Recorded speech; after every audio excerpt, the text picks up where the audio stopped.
Você vai ter uma diferença talvez aí entre cocção úmida e cocção líquida, cocção seca, né? Porque na cocção úmida você tem o fator da água, que não eleva a temperatura, não chega a temperaturas elevadas, né? Ela vai parar ali nos 90 e poucos graus, dependendo do estado onde você estiver. Existe uma diferença, né? Em regiões do Brasil onde a água ferve em temperaturas diferentes. Então, uma carne submersa na água, ela não vai, uma carne cozida, ela não vai passar dessa temperatura, mas ela vai ali chegar nessa situação do endurecimento proteico e continuar perdendo líquido, né? E esse líquido indo para o próprio ambiente aquoso ali já, né? Na panela. Então isso é normal em qualquer contexto, tá? No qual você leve sua carne, seu preparo para um processo de cocção. Bom, no fogo de chão a complexidade é maior. Por quê? Porque quando eu coloco uma carne lá no fogo de chão submersa ao calor, eu tenho fatores externos, como eu falei agora há pouco, que tornam mais complexo essa situação. O sol, uma carne exposta ao sol, ela tende a desidratar mais, né, do que uma carne que está ali dentro de uma churrasqueira, numa grelha, ou mesmo numa sombra, sei lá, óbvio que você pode fazer o fogo de chão numa sombra, não estou dizendo isso, mas o fato é que você estar no ambiente externo, no ambiente aberto, você tem outros fatores que prejudicam, né, que dificultam a situação.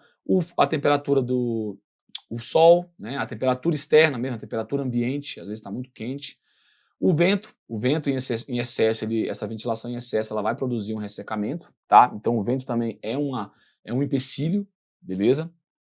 Então tudo isso acaba tornando mais difícil a vida do churrasqueiro de fogo de chão, ou seja, poxa, eu tenho uma costela, o que que eu preciso fazer, quais os cuidados que eu tenho que ter com essa costela para que eu preserve aquele sabor, aquela maciez, né, advinda do programa de qualidade e para que eu preserve a suculência, ou seja, aquele 75%, 80% de líquido que eu sei que compõe aquele corte cárneo, né, aquele volume de carne, para que eu mantenha aquele líquido ali, o que que eu preciso fazer? E aí é o que eu vou falar para vocês. Ponto número 1. Salgar depois ou salgar 24 horas antes, tá?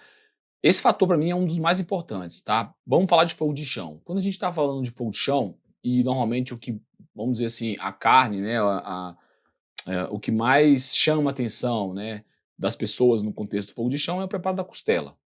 Então a costela acaba sendo uma carne que é muito comum as pessoas prepararem no fogo de chão, é muito comum as pessoas quererem aprender a fazer, né, no fogo de chão. Então ela acaba sendo um bom exemplo para a gente falar sobre um pouco sobre essa questão do salgar depois ou salgar 24 horas antes, tá? O fato é, quando a gente salga uma carne, ou sal ou açúcar, tá? São solutos, a gente cria um ambiente com uma concentração maior desse soluto. Então, quando eu passo sal na parte externa da carne, quando eu salgo a carne antes, se eu estiver fazendo isso instantes antes, eu vou gerar um nível de desidratação. Se eu fizer isso 1 hora antes, eu vou gerar outro nível de desidratação, um pouco maior inclusive. Se eu fizer isso 24 horas antes, o jogo inverte. Ou seja, eu tenho aí, na verdade, uma retenção de líquido, tá? Inicialmente ocorre um fenômeno chamado osmose, que é o quê? Nada mais é do que a transferência, né, dos líquidos de um ambiente com menos concentração de soluto para um ambiente com maior concentração de soluto. Essa é a osmose. Então, quando eu coloco sal na carne, com certeza tem muito mais soluto, né, tem muito mais sal no ambiente externo do que no ambiente interno da carne. Então aquele líquido que está lá dentro vai buscar esse ambiente externo para gerar um equilíbrio, né? Uma transferência de líquido para uma membrana semipermeável, que é a membrana das moléculas. O fato é que quando esse líquido sair dessa membrana, dessa célula, por essa membrana, para ir para o ambiente externo, tentar equilibrar, o que vai acontecer?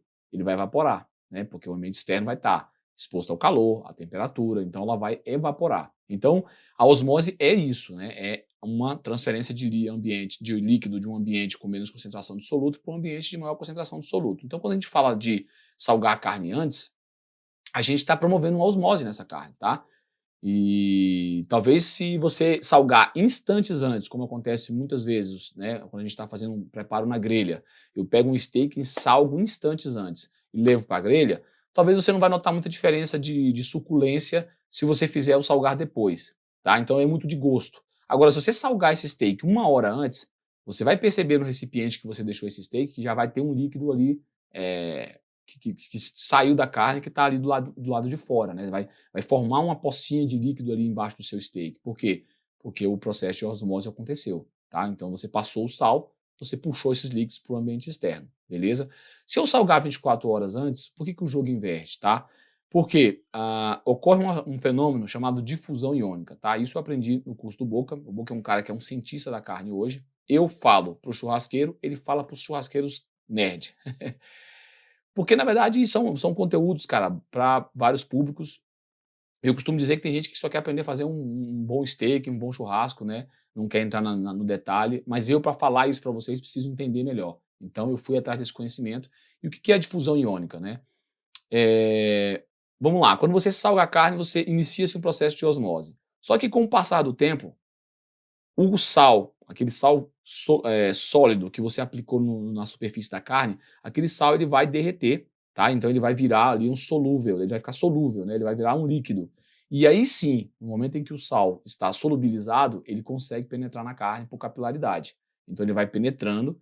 E aí, cara, vai acontecer, de um modo bem grosseiro explicando, vai acontecer uma osmose, tá? Dentro da carne, ou seja, um ciclo de osmose, né? Ou seja, vai entrar aquele líquido salgado, lá dentro ele vai ter contato com as paredes das células, essas células vão fazer o quê? Vão expulsar o líquido da parte interna para o ambiente do intracelular para o extracelular, para manter esse equilíbrio, e assim você vai gerando, vai acontecendo a difusão exatamente essa difusão, né? O líquido vai entrando, penetrando, né? Se espalhando por dentro da carne, tá? Esse líquido salgado.